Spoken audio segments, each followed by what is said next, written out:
Bienvenue sur Info 83 et merci d'être avec nous et avec Patrick Issartier. Nous sommes confinés, Patrick, tout va Oui, bien?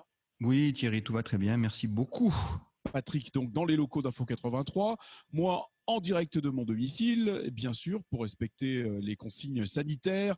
Et nous recevons en interview le patron des patrons, le président de l'Union patronale du Var, Gérard Cerruti. Bonjour, président.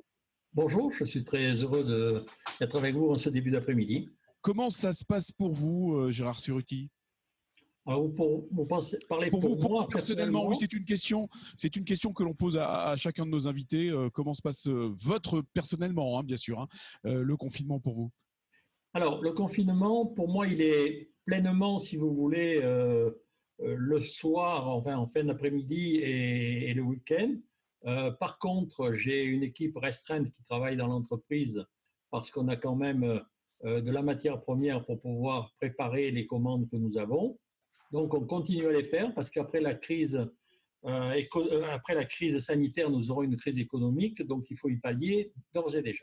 Voilà, donc le tableau est dressé. Et donc depuis le début du confinement, comment l'Union patronale du Var s'est-elle mobilisée, Gérard Cerruti?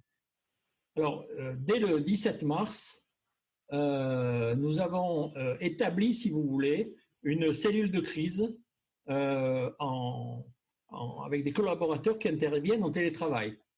Cette cellule de crise permet à la fois aux adhérents de l'Union patronale du Var, mais aussi à ceux qui ne le sont pas, ne serait-ce que par un souci, comment dirais-je, de solidarité entrepreneuriale. Nous avons laissé libre accès à toutes les entreprises. Sur ce site, nous mettons toutes les aides qui sont à leur disposition, aussi bien pour les auto-entrepreneurs que les artisans, que les professions libérales, que les entreprises. Donc, si vous voulez, on a ouvert le champ très large pour que tous les chefs d'entreprise, petits ou grands, puissent y accéder. Monsieur Cerruti, vous avez eu la gentillesse de nous faire parvenir les chiffres un petit peu de l'état des entreprises dans le Var. On se rend compte que presque 90% sont pour partie en activité réduite, voire fermées. Quel est votre avis sur la situation économique? Écoutez, moi j'ai un avis tout à fait particulier sur cela parce que je sais que la santé humaine est très importante, évidemment. Sans la santé, nous savons tous que nous ne faisons absolument rien et qu'on en a un besoin impératif. Ceci étant dit, bon, on ne sait pas encore la sortie du confinement, allez, estimons-la au 15 mai pour être un petit peu dans la moyenne des pensées ou des bons penseurs. Là va se poser un grave problème pour les entreprises. Alors, je reconnais que toutes les aides qu'a fait le gouvernement, aussi bien pour les prêts d'État que les prêts de la BPI, que tous les prêts et toutes les aides sociales, etc., tout ça, c'est parfait. C'est parfait pour le moment. Ce n'est pas assez. Pardon? Ce n'est pas assez. Tout simplement parce qu'on va avoir, en tant que chef d'entreprise, 2 ou 3 mois de chiffre d'affaires à zéro ou presque. Et lorsque nous allons recommencer véritablement à travailler, nous allons devoir payer, bien sûr, ces impôts, ces charges sociales que nous avons évidemment reportées. Et qu'est-ce qui va se passer à ce moment-là? Les entreprises ne seront d'abord pas assez solides pour arriver à payer. Et donc, obligatoirement, ça va les mettre en difficulté. C'est-à-dire qu'on a reporté, on a porté à plus tard les problèmes, mais ils vont être là. Alors, moi, ce que je pense, c'est qu'on devrait essayer de monter une opération avec le gouvernement en disant tous ces reports de charges sociales et impôts, les chefs d'entreprise le réinvestissent dans leur entreprise pour un redémarrage beaucoup plus rapide, ce qui va permettre à l'État, à nouveau, très rapidement, de retoucher des impôts, de la TVA, etc., etc.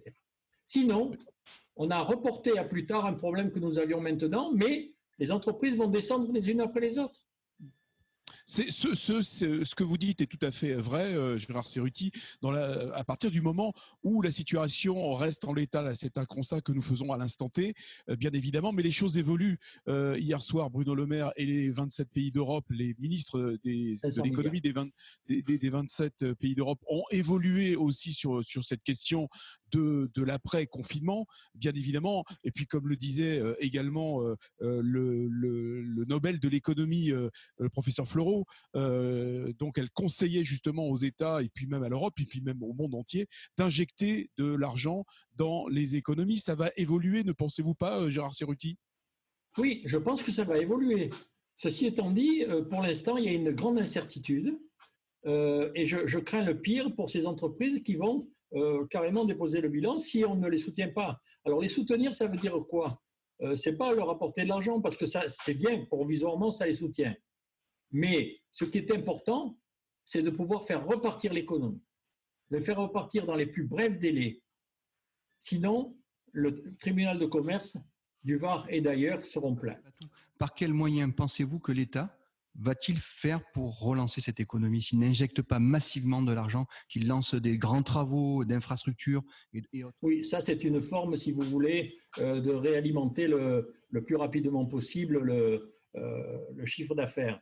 Mais je pense que chaque chef d'entreprise peut lui-même participer à sa propre relance en conservant ces sommes qui ont été reportées pour les injecter dans l'entreprise. Bien sûr, il va falloir le prouver parce que s'il y a un contrôle fiscal ou autre, il va falloir prouver que cet argent est bien resté dans l'entreprise.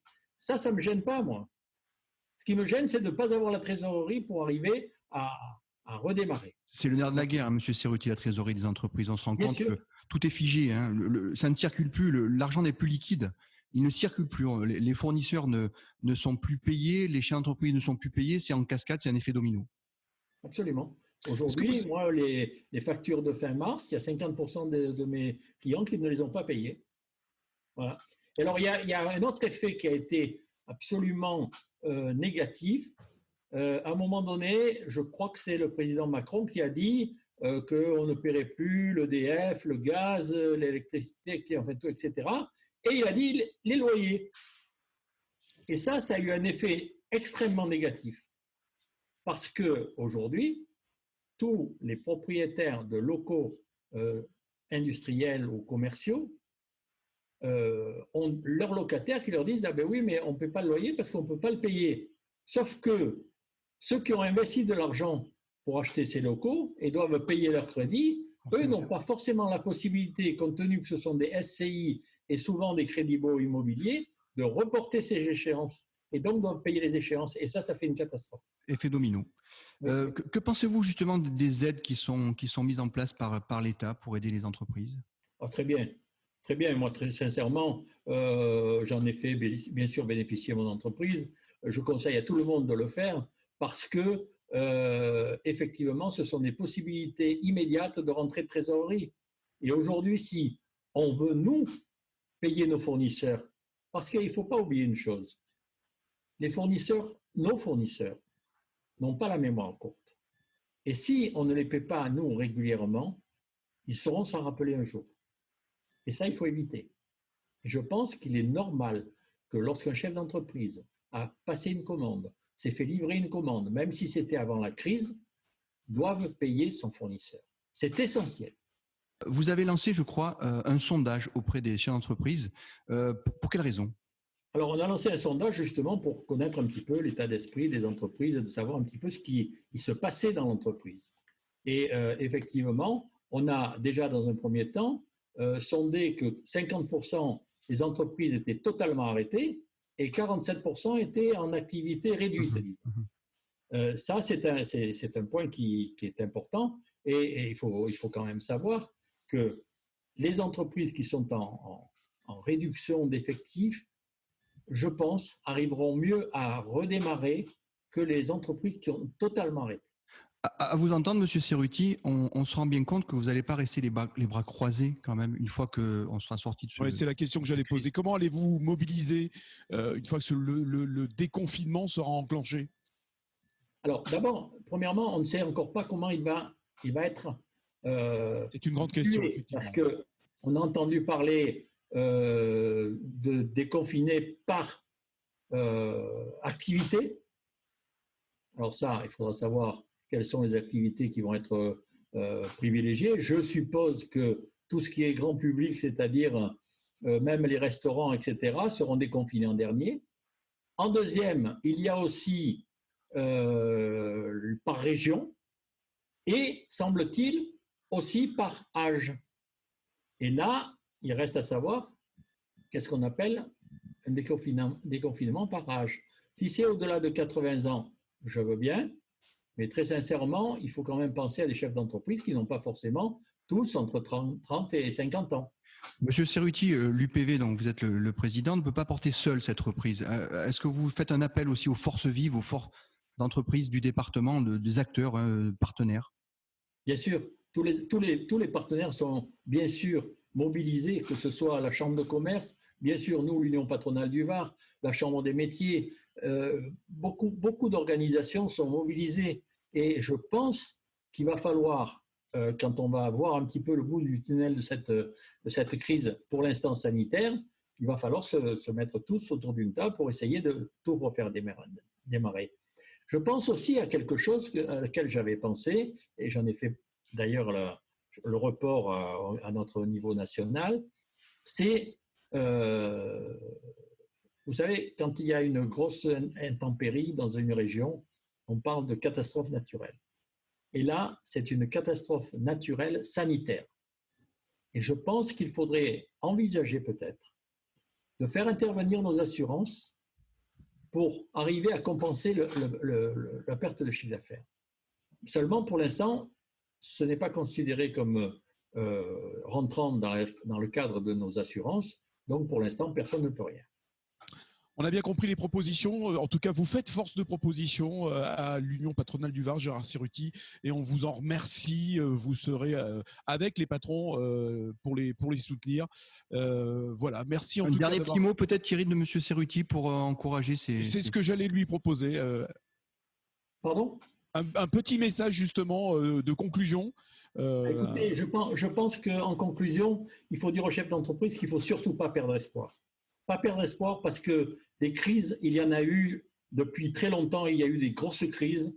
Une des crises importantes, c'est celle de 29, bien sûr. Mais n'oubliez pas qu'en 2008 aussi, on a eu une crise, mais ce n'était que sur le financier. Aujourd'hui, elle est à la fois sanitaire et financière. Mais sachez que si on se mobilise tous, on arrivera à repartir très rapidement et je l'espère, le plus grand nombre possible. Voilà, c'est sur ce message d'espoir, en tout cas, que nous concluons cette interview. Effectivement, bravo, comme dit Patrick Issartier. Merci beaucoup, Gérard Cerruti, et prenez soin de vous. Merci. Merci beaucoup. À bientôt. Au revoir.